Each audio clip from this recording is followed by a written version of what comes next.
Hello there everybody, Sam's Trains here, welcome back to the railway and welcome to another review.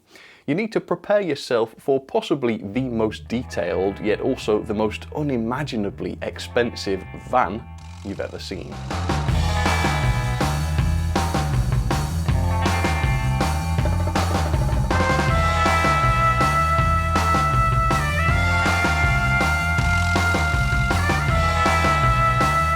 Hornby, Rapido, you guys are off the hook for the time being because this new wagon from Bachmann I think takes the biscuit. So it is this, the all-new VMV Vanwide van from Bachmann. And these things were built in the early 1960s and essentially they had wider door openings than standard BR vans, which allowed larger things such as full pallets and such to be loaded into them. And they were used right up until the 1990s, which means for a modeller these are quite versatile. Yet also priced at an RRP of £39.95 with a typical retailer price of £33.95, that's what I paid by the way from D-Rails models. This is the most expensive van of any kind that I have ever purchased, at £6 more than the Rapido gunpowder vans that I looked at last time. Incomprehensibly expensive this time. What on earth is going on in the mind of Bachmann? I don't know, but in all seriousness, peering through the front of the box as I have done at this model, it is very clear to see that this is an extremely complex and detailed van. I don't know if it's detailed and complex enough to justify that insane amount of money, but it certainly does seem to be above and beyond what we've seen before. And certainly with the likes of the Rapido gunpowder vans, I wasn't that impressed with their quality and they weren't really that complex to justify the price. That might not be so with these. These might actually be a lot better, and I'm sure hoping so at the price. So we're going to take a look at these, we'll find out whether it's worth the money, and more importantly, what it is about these that makes them so expensive. So join me, let's take a look. Alright, genuinely very, very curious about this one. What is it about this that is so special? Absolutely bonkers, but let me show you the end of the box. So this is the one I've got, it's 38-874. It is a BR VMV Vanwide vent van, alliteration for the win. BR bauxite grey ends. Now, call me Mr. Pedantic, but it's quite clear just looking through the front of the box that the ends are the same colour as the rest of the van. So I'm not quite sure what grey ends means, but it doesn't describe the model, that's for sure. Right, finally, let's satisfy my curiosity. Let's pull this out for the first time and let's take a look. All right, so we have got, we've got accessories that I've spotted and also instructions. God, we've reached a new level, haven't we, when vans need instructions. Welcome. Many thanks for purchasing one of our Bachmann branch line VAA Vanwides. No, it's a VMV Vanwide, but you're welcome. It's probably going to pay for somebody's retirement. Accessories. Okay, so this shows where optional extras can go. Air pipe, brake pulls, safety straps, okay. And then you've got diagrams which show the position, and that's it. Okay, so I'm guessing then those are what we've got in this bag. Let's take a look. Alright, so these are the parts that are not fitted to the model as standard, and blimey, there's a lot of them. And it does say that some of these at least should only be fitted if you're going to use the model for static display because they might impede the running somewhat. So yeah, I don't think I'll be fitting those. In fact, I'll stick them back on the bottom of the box so I don't lose them. Right, come on then, let's see what's so special about this wagon then. Blimey. This costs a day's wages for some people, folks. Alright, so not much to see on the top, so let's lift it up. It's not particularly heavy, no, fairly standard weight I would say, and there it is. And very clearly, in terms of the separately fitted parts, this is a very, very complex wagon, that is for sure. Definitely not grey ends though, as you can see, no grey at all on the ends, very much the same colour as the rest. And it's got a definitely very plasticky finish, which is strange because Bachmann are usually pretty good with their finishes. Obviously, they usually have about the best. So is it deliberate that they want this to look like cheap plastic? Maybe there's a reason why they went for that. Maybe they just want to go on an expensive holiday and this is how they're paying for it. I'm honestly out of ideas. Anyway, let's take a look at the wheels. So unlike the Rapido gunpowder vans, which had shockingly wobbly wheels at such an expensive price tag, these do seem to be perfectly good and stable. But also, these axles don't fit into bearings, and obviously it's not really necessary. Models have had plastic bearings like this for years without problems, but again, why is it so expensive if the features of the model don't match the price tag? Yes, just seems a little bit naughty, really. And I should also say that this does seem to be all plastic as well. The body, definitely plastic, and the chassis seems to be plastic as well. That goes for the axle boxes and all that. Yeah, it's pretty plasticky, to be honest. It looks plastic and it is plastic. So at the moment, I mean, clearly in terms of the moulded detail and the separately fitted parts, it's very complex. Besides that, it's just a van. You know, the type that I've paid 10, 20 quid for. I don't know why this has suddenly doubled in price. I don't get it. But let's take a close look. We'll take in some of the details. Maybe it will all become clear. I doubt it, but maybe. So there it is, up close and personal for you, the new Bachmann Vanwide van. Still love saying that. Anyway, the one thing that is clear is that this van is not intended for somebody like me.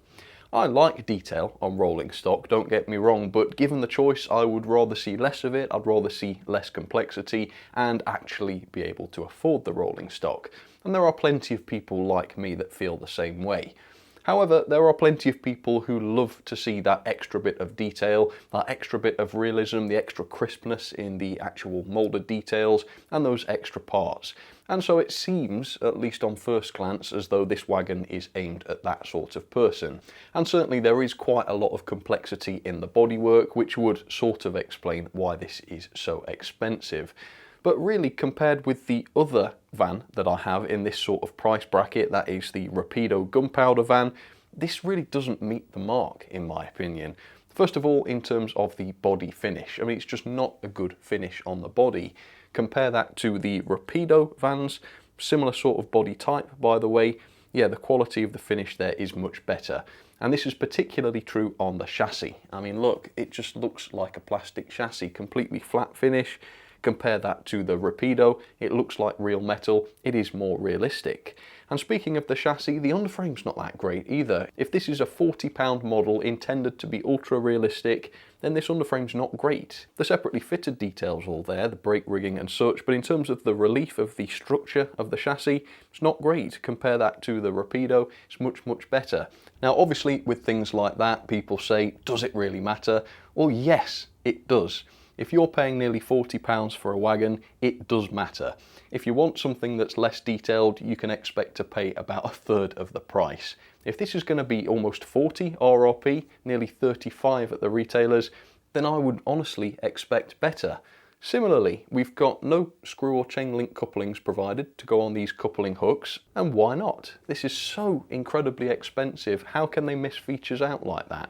The buffers are just plain unsprung buffers. Again, this is fair enough, you know, it's probably difficult to spring buffers of that size, but the point is that this is nearly £40. It's priced as though it does have that kind of feature, and yet it doesn't.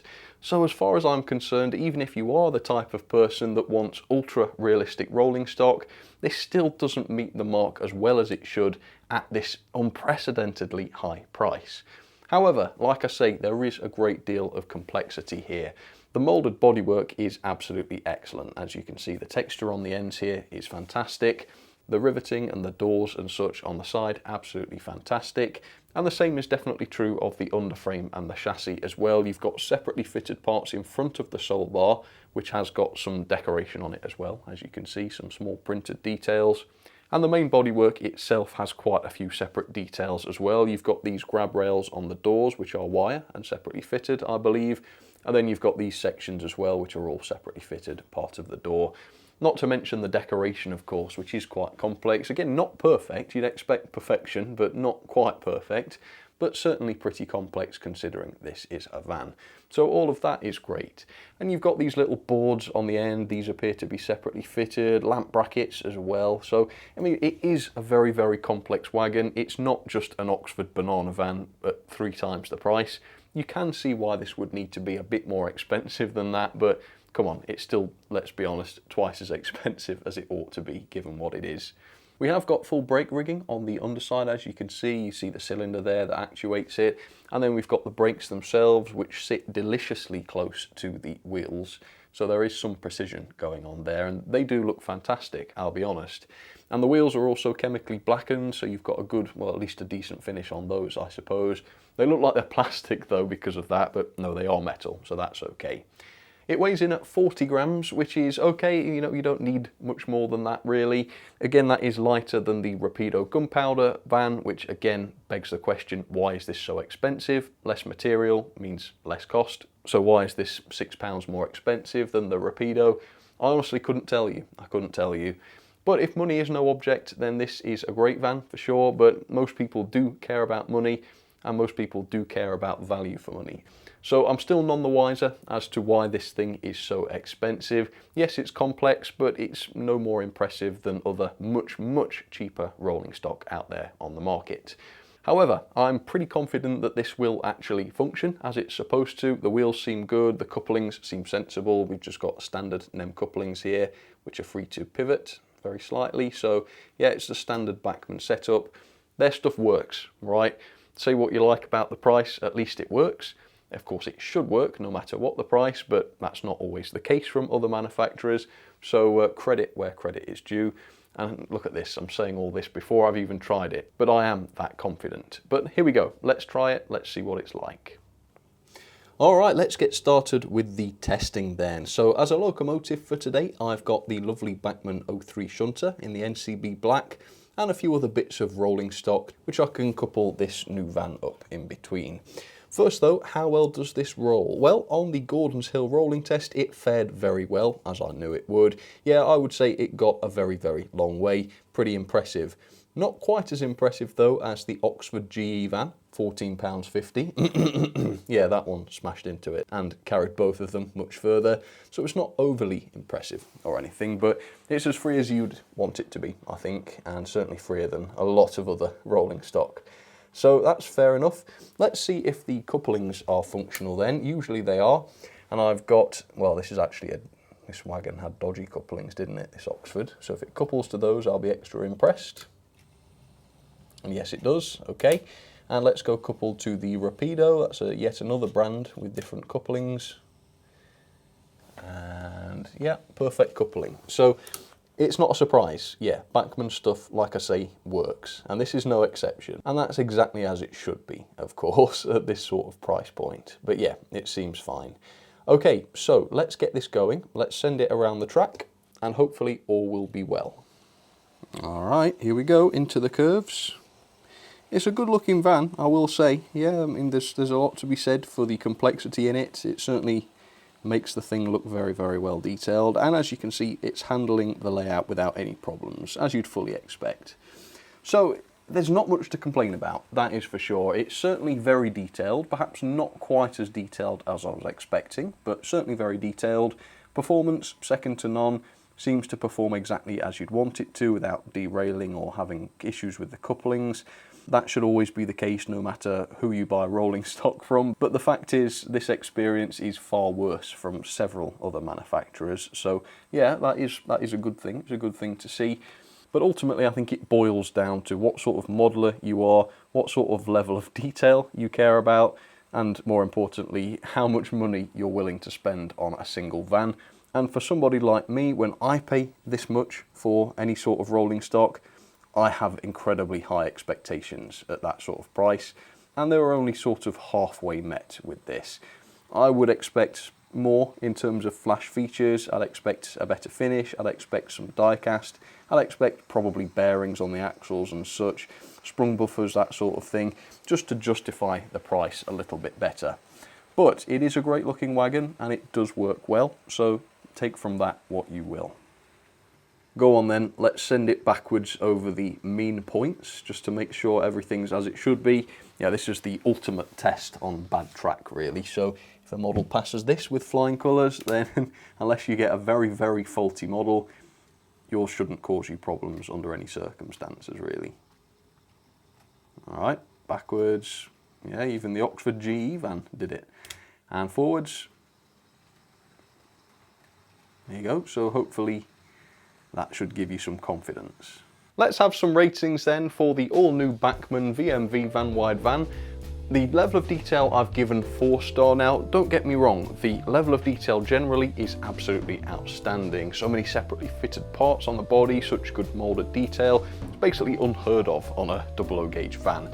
However, at this sort of price, I was expecting a bit more. I was expecting opening doors with detail behind them, a more realistic chassis, screw-link couplings, sprung buffers, a better finish, etc. So I can't give it 5-star, but overall and compared to most other cheaper models, that's every other model by the way, yeah, the level of detail is definitely an improvement. The performance is 5-star, can't fault it, stays on the track, doesn't wobble, doesn't derail, doesn't couple improperly, definitely a 5-star. The quality though, I've knocked down to 3-star. First of all, for the plastic finish, I think other cheaper models look a lot better than this in terms of the quality of the finish, particularly the chassis. A chassis should look like it's made of metal. This looks very plasticky indeed. That's because it is plastic construction, plastic chassis, plastic body. It's only really the wheels and the couplings that are made of metal, and I guess some of the details as well. Small amounts of paint bleed on a couple of the parts, not really worth mentioning, but I'm going to mention it. But besides that, it is very neat and tidy. Considering the complexity of the model, it has been assembled well, so definitely get some points for that. Value for money though is the biggest letdown at £39.95. This is just insane. At Derails, I paid £33.95, which is a great discount from Derails, but it's still an insane amount of money for what you get here. So I've been generous and I've given it 2-star. Overall then, that is 6.51 out of 10. Basically because the price here sets unreasonably high standards that the model can't possibly meet. So into the logbook it goes. There it is, 9th place above the flatbeds and below the Rapido gunpowder vans. Now put it this way, if the value was right, if they got the price right, this would have been in the top 5. But frankly, I'm tired of it. These prices are insane because other manufacturers like Dapple and Accurascale, for instance, also manufacture in China, and they're able to deliver fantastic models for so much less.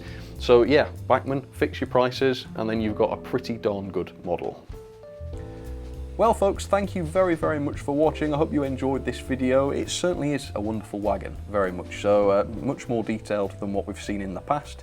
So to an extent, yes, you can understand why this would be a bit more expensive than usual. But if you've got any thoughts on this thing, do comment down below and let me know. I'd be very interested to hear what you've got to say. For now though, thanks for watching. I'll catch you next time. All right, cheers folks, take care.